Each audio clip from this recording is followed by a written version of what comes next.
വന്നതേതായാലും നന്നായി. നമുക്കിവിടെ അങ്ങ് കൂടാന്നേ. എനിക്ക് പോയിട്ടൊരു അത്യാവശ്യമുണ്ട്. നമുക്ക് വന്നിട്ട് കാണാം. പോട്ടെ ഗായത്രി. ചേച്ചി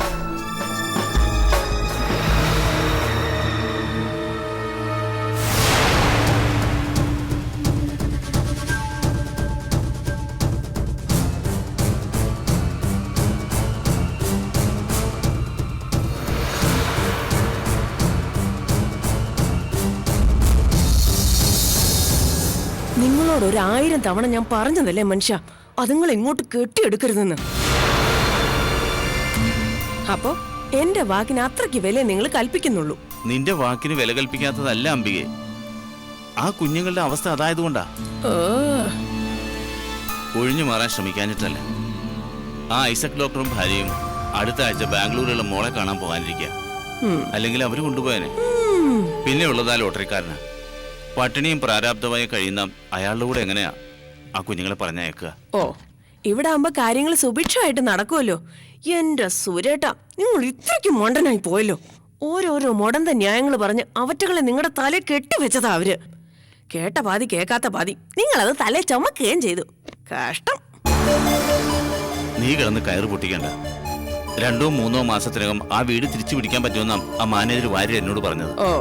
2 പെൺകുട്ടികളുടെ കാര്യമായതുകൊണ്ട് പ്രശ്നം നിയമസഭയിൽ അവതരിപ്പിച്ച് വേണ്ടത് ചെയ്യാവുന്ന ആ MLA അയാൾക്ക് വാക്കുകൊടുത്തിട്ടുണ്ട് പോലും. പിന്നെ MLA അങ്ങോട്ട് അവതരിപ്പിക്കേണ്ട താമസമേ ഉള്ളൂ. അപ്പോഴേക്കും ആ പാണ്ടി പലിശക്കാരൻ ആ വീട് തിരിച്ചെഴുതി കൊടുക്കാൻ പോവല്ലേ. അങ്ങനെ കണ്ണുരുട്ടി കാണിക്കുമ്പോ കമാന്നൊരക്ഷരമിണ്ടാതെ ആ വീടും പുരയിടം തിരിച്ചെഴുതി കൊടുക്കാനേ ആ പാണ്ടിയുടെ കയ്യിൽ നിന്ന് നിങ്ങളുടെ അളിയൻ മേടിച്ചതേ പുളിങ്കുരു ഒന്നുമല്ല, കാശ്.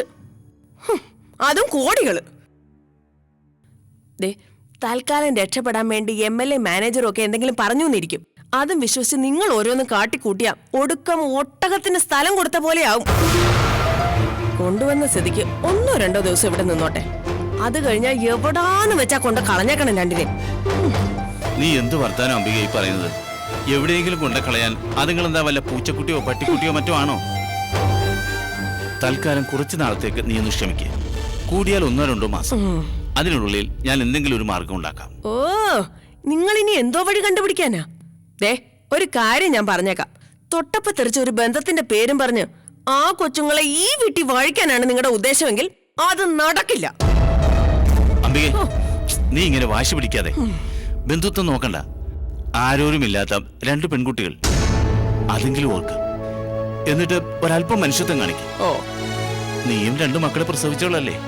ആ കണ്ണുകൊണ്ട് അതുങ്ങളെ ഒന്ന് കണ്ടു നോക്ക്. നിങ്ങൾ കൂടുതൽ സെന്റിമെന്റ്സ് ഒന്നും ഇങ്ങോട്ട് ഇറക്കണ്ട. ആരോരും ഇല്ലാത്തവരെ താമസിപ്പിക്കാനാ സർക്കാർ അനാഥാലയങ്ങളും അഗതി മന്ദിരങ്ങളും ഒക്കെ ഉണ്ടാക്കി വെച്ചിരിക്കുന്നത്. അവിടെ കൊണ്ടാക്കണം. അല്ലാതെ ഇതുങ്ങളെ കെട്ടിപ്പറക്കി ഇങ്ങോട്ടല്ല വരേണ്ടത്. പുത്തേഴ് തമ്പികയുടെ വീടാണെങ്കിൽ ഇവിടെ ഞാൻ പറയുന്നതേ നടക്കൂ. 2 ദിവസം. അതിനുള്ളിൽ അവരെ ഇവിടുന്ന് മാറ്റിക്കൊള്ളണം. കേട്ടല്ലോ?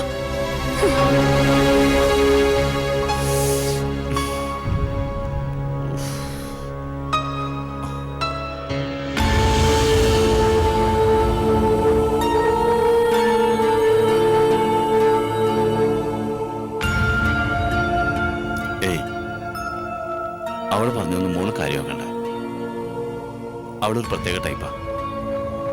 അങ്കിള് കാര്യങ്ങൾ പറഞ്ഞ് സമ്മതിപ്പിച്ചോളാം. മോള് പേടിക്കണ്ട.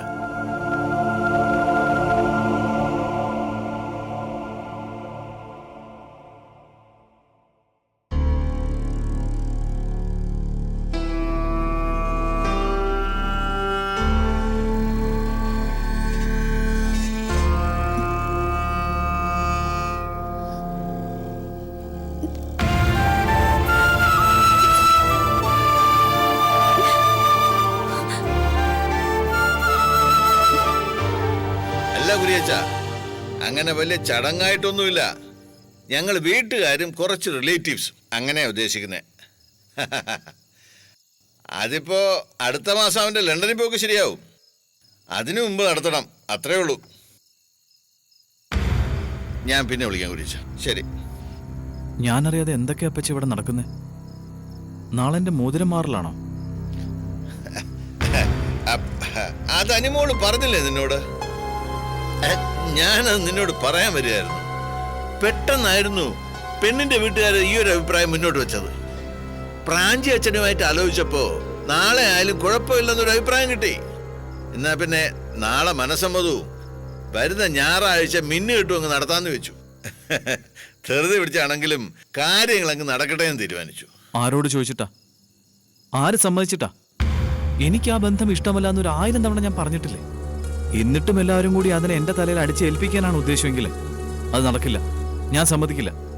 അജു, നിന്റെ അപ്പച്ചൻ അവർക്ക് വാക്ക് കൊടുത്തടാ. അത് നടക്കണം, അതേ നടക്കാവൂ. മറ്റുള്ള കാര്യങ്ങളെല്ലാം നീ മനസ്സിൽ നിന്ന് വിട്ടേക്ക്. അപ്പച്ച ഞാൻ വേണ്ട, ഇനി അതൊക്കെ വീണ്ടും വീണ്ടും പറഞ്ഞ് തമ്മി മുഷിയാൻ നിൽക്കണ്ട.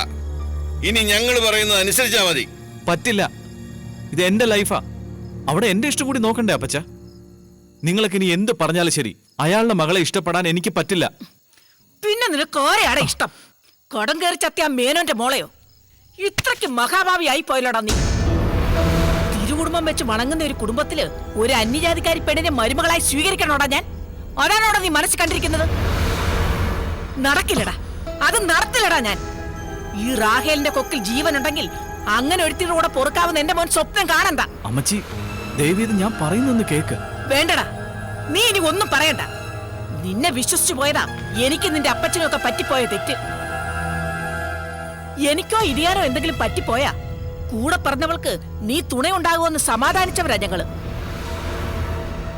ഞങ്ങളുടെ കണ്ണി പൊടിയിട്ടിട്ട് ആ മേനോത്തി കൊച്ചിനെയും കൊണ്ടുപോയി ലണ്ടനിൽ പൊറുക്കാനല്ലായിരുന്നോ നിന്റെ ഉദ്ദേശം? എങ്ങനെ തോന്നിയടാ മഹാഭാവി നിനക്കിതൊക്കെ? ചതിക്കല്ലായിരുന്നോ നീ ഞങ്ങളെ?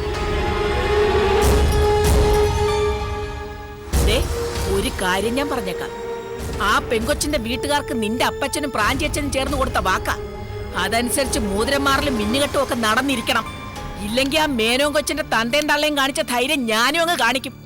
നിന്റെ പെങ്ങളെ ഞെക്കിക്കൊന്ന് ഞാനും ഇടിയാനും കൂടി അങ്ങ് തീരും. ഞങ്ങളുടെ മൂന്നിന്റെ ശവത്തെ ചവിട്ടി നിന്ന് നീ നിന്റെ തോന്നിയതുപോലെ ആയിക്കും. അല്ല അമ്മച്ചി, റാഖേല് വെറും വാക്ക് പറയില്ലെന്ന് എന്റെ മോൻ നന്നായിട്ട് ഓർത്തോ.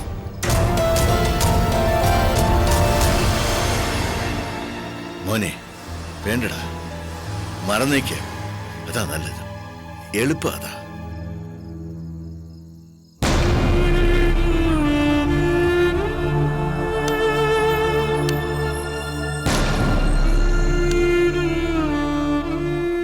ഇച്ചായ,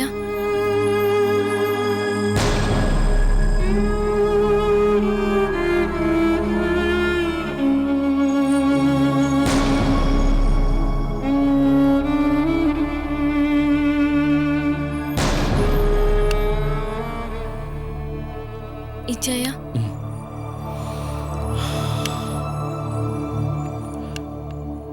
നിന്റെ ചായൻ പെട്ടുപോയല്ലോ മോളെ. ഇച്ചായന്റെ മനസ്സിന് ശരിയെന്ന് തോന്നുന്നത് ചെയ്യണം. എന്റെ ഇച്ചായൻ ചെയ്യുന്നത് ശരിയായിരിക്കുമെന്ന് എനിക്കറിയാം. ആരെയും നോവിക്കാതെ ഇക്കാര്യത്തിൽ ഒരു തീരുമാനം എടുക്കാൻ പറ്റില്ലെന്നും എനിക്കറിയാം. എന്റെ കാര്യം ആലോചിച്ച് ഇച്ചായന് ശരിയെന്ന് തോന്നുന്നത് ചെയ്യാതിരിക്കരുത്.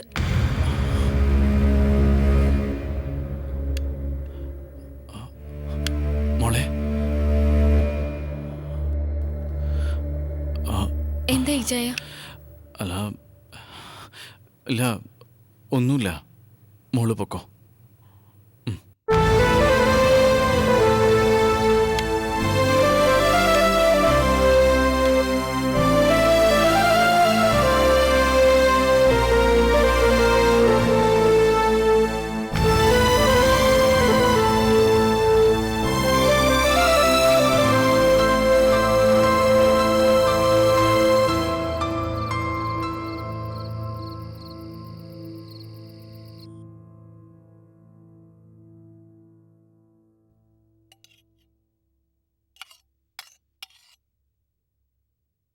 ചേച്ചി, ചേച്ചി, ചേച്ചിക്ക് വിശക്കുന്നില്ലേ? ഞാൻ നല്ല ചൂട് കഞ്ഞി കൊണ്ട് വന്നിട്ടുണ്ട്. നമുക്കിത് കുടിക്കണ്ടേ?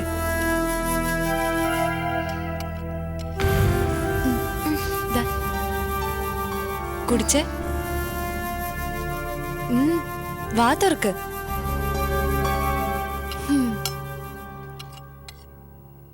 വേണ്ടെന്ന് പറയല്ലേ. കുടിച്ചേ.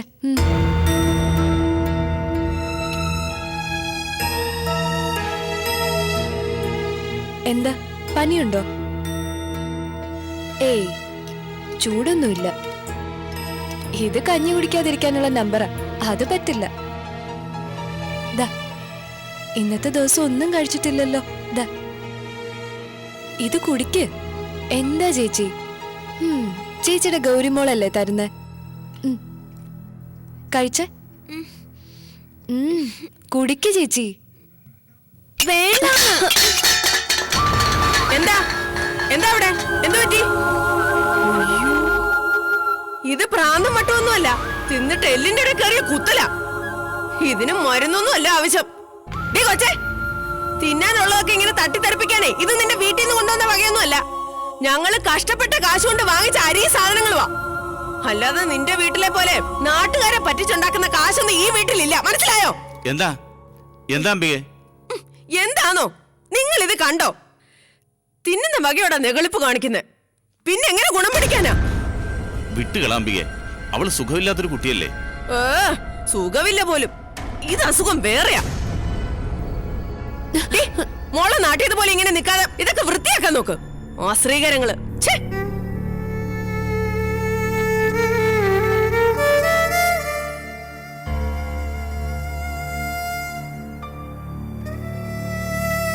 പോട്ടെ മോളെ, ചിലതൊക്കെ കണ്ടില്ല കേട്ടില്ല എന്ന് വിചാരിക്കണം.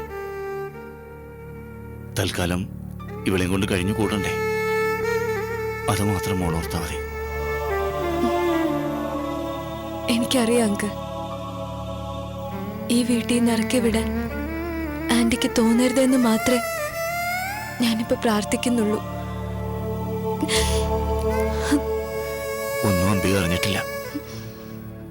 ഇതൊക്കെ അവൾ അറിയുന്ന നിമിഷം അതേപ്പറ്റി ചിന്തിക്കുമ്പോൾ എന്റെ കണ്ണിലിരുട്ട് കയറുക. എത്ര നാളെന്ന് വെച്ചാ ഇതെല്ലാവരിൽ നിന്നും മറച്ചു വെക്കുക. ഇതൊക്കെ അംബിക അറിയുന്നതിന് മുമ്പ് ആളാരാണെന്നെങ്കിലും ഒന്നറിഞ്ഞാൽ മതിയായിരുന്നു. അല്ല, അതിനെ അറിഞ്ഞാൽ തന്നെ നടക്കുമെന്ന് ഉറപ്പൊന്നുമില്ലല്ലോ.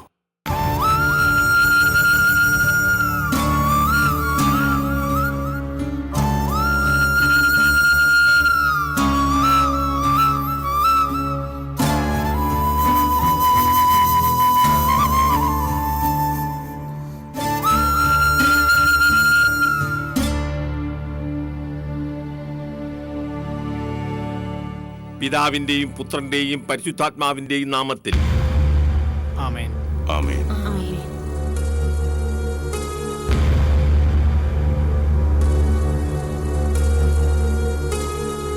എന്നാൽ ഇനി ചടങ്ങിലേക്ക് കടക്കാം.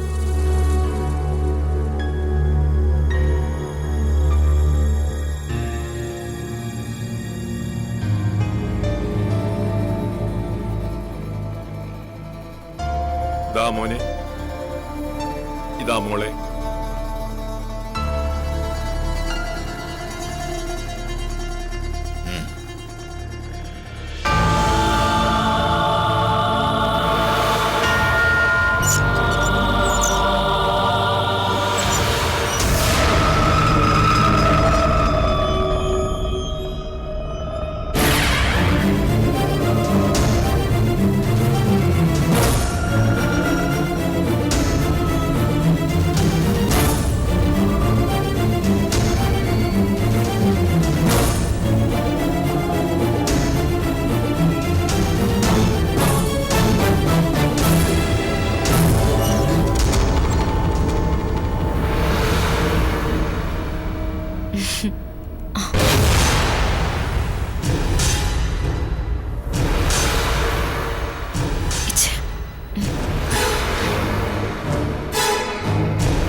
ആ കുട്ടി?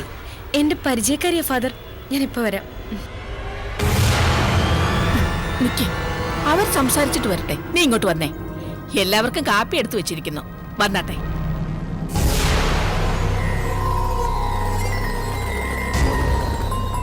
ഒന്ന് നിന്നേ. എന്താ മോളെ, വന്നിട്ടൊരു വാക്ക് പോലും പറയാതെ പോവാണോ നീ? നീ വന്നേ, ചോദിക്കട്ടെ.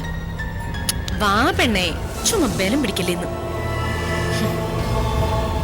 വീട് അന്വേഷിച്ച് കണ്ടുപിടിക്കാൻ നീ ഒരുപാട് ബുദ്ധിമുട്ടിയോ? അതോ നിന്റെ പിരിപോയ ചേച്ചി അതുമാത്രം കൃത്യമായിട്ട് പറഞ്ഞു തന്നോ? എന്താടി, നിന്റെ നാവിറങ്ങിപ്പോയോ? എന്തുദ്ദേശത്തിലാ നീ ഇവിടെ വന്നത്? ചേച്ചിയുടെ വയറ്റിൽ കിടക്കുന്ന കുഞ്ഞിന്റെ അച്ഛനെ അന്വേഷിച്ച് വന്നതാണോ? അതോ ചേച്ചിക്ക് വേണ്ടി ചെറുക്കം വീടിന്റെ മുറ്റത്ത് ഗർഭസത്യാഗ്രഹിക്കാൻ വന്നതാണോ നീ? വാ തുറന്ന് പറയടി. ഞാൻ പൊയ്ക്കോളാം. ഇവിടെ ഇങ്ങനൊരു ചടങ്ങ് നടക്കുമായിരുന്നെന്ന് സത്യമായിട്ട് ഞാൻ അറിഞ്ഞില്ല. ഞാൻ പൊയ്ക്കോളാം. പോണം. മോള് പോയി ചേച്ചിയോട് പറയണം, അവള് സ്വപ്നം കണ്ട ചെക്കനെ മോഹവില കൊടുത്ത് ഈ സയന സ്വന്തമാക്കിയെന്ന്. പകരം അവന്റെ ഓർമ്മയ്ക്ക് വയറ്റിൽ കിടക്കുന്ന ആ കുഞ്ഞിനെ അങ്ങ് വളർത്താൻ പറയണം. അതിന് ഞാൻ പെർമിഷൻ തന്നിരിക്കുന്നു എന്ന് പറഞ്ഞേക്ക് അവളോട്. പിന്നെ പറയുമ്പോ ഒരു കാര്യം കൂടി ചേർത്ത് പറയണം. ഇനി ഒരിക്കലും കൊച്ചിന്റെ തന്തയുടെ അവകാശവും ചോദിച്ച് അവളോ ആ കുഞ്ഞോ, അവൾക്ക് വേണ്ടി നീയോ ഒരിക്കൽ പോലും ഈ മുറ്റത്തേക്ക് വന്നേക്കരുതെന്ന്. അങ്ങനെ വന്നാൽ സത്യപ്രകാശ മേനോന്റെ ജീവിച്ചിരിക്കുന്ന 2 മക്കൾക്ക് സയനെ ഒരു ടിക്കറ്റ് അങ്ങ് ബുക്ക് ചെയ്യും നിന്റെ അപ്പന്റെ അമ്മയുടെ അടുത്തേക്ക്. എന്താ, കാണാൻ ധൃതിയായോ നിനക്ക്? എന്ത് ധൈര്യത്തിലടി നിന്നെ ഇങ്ങോട്ട് കെട്ടിയെടുത്തത്? കൈ നീട്ടാൻ നിന്റെ ആരടി ഇവിടെ ഉള്ളത്? നിന്നെ കൊന്നവിടെ കുഴിച്ചു മുറണെങ്കിൽ ഇറങ്ങി പോടി വിടുന്നു. എന്നതാ ഇത്? നോക്ക്, ഇങ്ങനെ ഒച്ചയെടുത്ത് സംസാരിക്കുക. ഇത് നമ്മുടെ വീടല്ല, നമ്മൾ ഇവിടുത്തെ ഗസ്റ്റുകളാ. അത് ഓർമ്മ വേണം. ഇങ്ങനെ മാറും, ഞാൻ സംസാരിച്ചോളാം അവളോട്. ഇച്ചായൻ അവളുടെ ദേഹത്ത് കൈവച്ച പിന്നീട് പീഡനക്കുറ്റം ആവുവേ. അത് ഞങ്ങൾ പെണ്ണുങ്ങൾ തമ്മിലായ അതൊരു കയ്യാങ്കളിയാണെന്നേ വരൂ. അതുകൊണ്ട് ഇവളെ ഞാൻ ഇങ്ങ് ഏറ്റെടുത്തേ. അവന്റെ പെങ്ങളുടെ ചട്ടുകാലിനടക്കം വില പറഞ്ഞ നിന്റെ ചേച്ചിയുടെ കാമുകനെ എന്റെ പാപ്പിച്ചായനും ബെന്നിച്ചായനും കൂടി എനിക്ക് വാങ്ങി തന്നത്. ഇനി അവന്റെ മേൽ അവകാശം പറഞ്ഞു ഒരിക്കൽ പോലും നിന്നെയോ നിന്റെ ചേച്ചിയെയോ എന്റെ കൺമുന്നിൽ കണ്ടുപോകരുത്. ഇങ്ങോട്ട് പാടി വരാൻ നടക്കുന്നുണ്ട്. ഇറങ്ങി പോടി, ഇറങ്ങി പോവാൻ. പോടി എഴുന്നേറ്റു.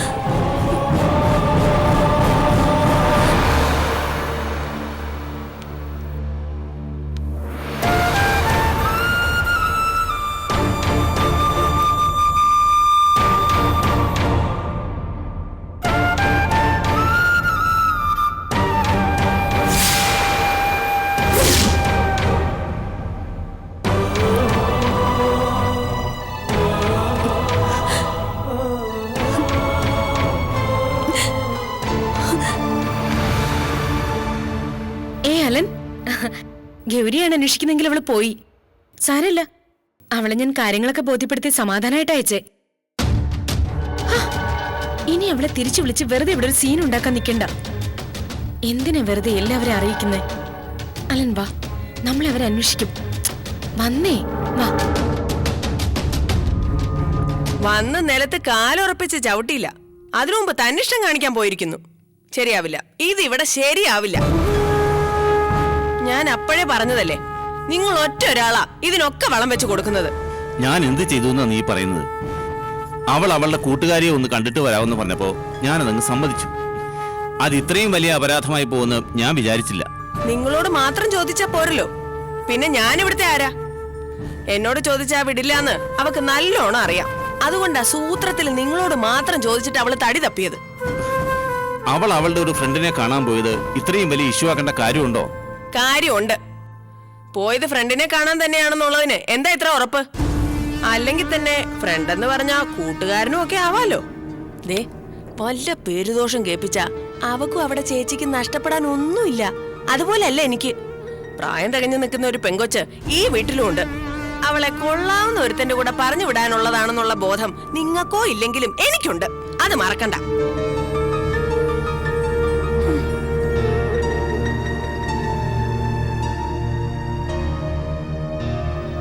ദേ, ഇതൊക്കെ മുൻകൂട്ടി കണ്ടുകൊണ്ടാ അവരെ ഇവിടെ പറ്റില്ല എന്ന് ഞാൻ പറഞ്ഞത്. മനസ്സിലായോ? ഓ, അവിടെ നിന്നേ. തോന്നുമ്പോ ഇറങ്ങിപ്പോകാനും കേറി വരാനും ഇത് സത്രോ ഹോട്ടലോ ഒന്നും അല്ല. എന്നോടൊരു വാക്ക് ചോദിക്കാതെ എവിടാ നീ പോയത്? എന്താ ചോദിച്ചത് കേട്ടില്ലേ? ഞാനൊരു ഫ്രണ്ടിനെ കാണാൻ വേണ്ടി. ആരെ കാണാനായാലും ഇവിടെ അതൊന്നും പറ്റില്ല. അഥവാ ആരെങ്കിലും കണ്ടേ അടങ്ങുന്നുണ്ടെങ്കിൽ അത് എന്റെ അറിവോടുകൂടി മാത്രമേ നടക്കൂ. മനസ്സിലായോ? തന്നിഷ്ടത്തിന് ഇറങ്ങിപ്പോയി വല്ല അബദ്ധത്തിലും ചെന്ന് ചാടിയാ പിന്നെ അതിനും ബാക്കിയുള്ളതും വേണം സമാധാനം പറയാൻ. സ്വന്തം മക്കളുടെ കാര്യം നോക്കാൻ ഇവിടെ സമയമില്ലാതിരിക്കുമ്പോഴാ ഇനി ഇതും കൂടെ. ദേ, ഇവിടെ നിൽക്കുന്നിടത്തോളം കാലം മര്യാദയ്ക്ക് മാനമായിട്ട് നിന്നോളണം. എപ്പോഴും എന്നെ കൊണ്ട് ഇത് പറയിക്കാൻ നിൽക്കരുത്. പോയിക്കോ.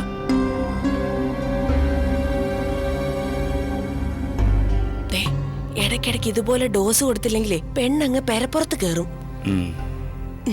ഞാൻ അപ്പോഴേ പറഞ്ഞതല്ലേ വേണ്ടാത്ത ഒന്നും എടുത്ത് തലേ കേട്ടില്ലെന്ന്. അതെങ്ങനെയാ? കേക്കില്ലല്ലോ.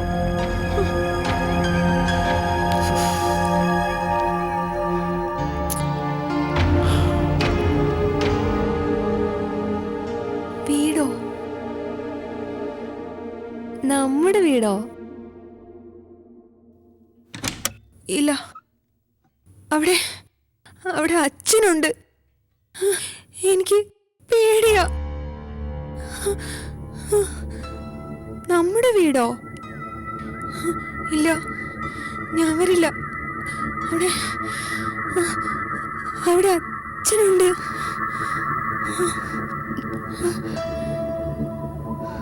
വീടെന്തിയേ? നമ്മുടെ വീടെന്തിയേ? ഇല്ല, വീടോ?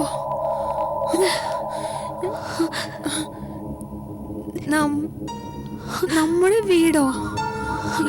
ഇല്ല, അച്ഛനറിഞ്ഞ പ്രശ്നം. അല്ല, ഞാൻ വരില്ല. അച്ഛനറിഞ്ഞ പ്രശ്നം.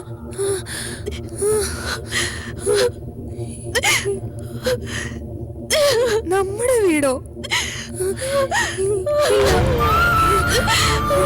അച്ഛനറിഞ്ഞ പ്രശ്നം. ഇല്ല, ഞാൻ വരില്ല.